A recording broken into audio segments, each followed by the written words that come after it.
Kamusta?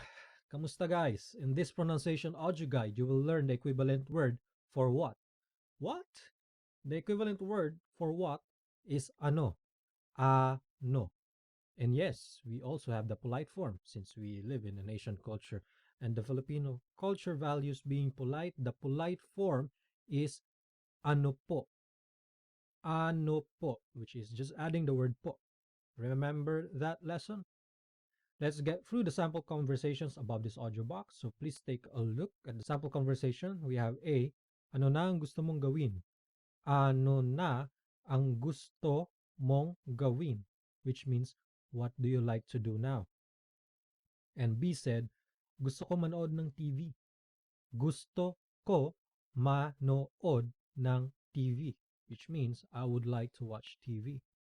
A replied, gusto mo manood ng palabas sa TV?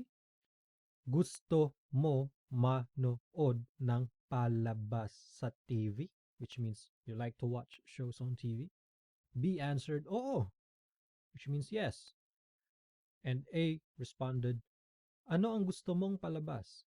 Ano ang gusto mong palabas? Which means what shows do you like? What shows do you like? And B said, itong palabas na NBA. Itong palabas na NBA. Which means this NBA show. So remember that the equivalent word for what is ano, which we have used extensively in the sample conversation that we have above this audio box. So that's it for this audio box. Paalam.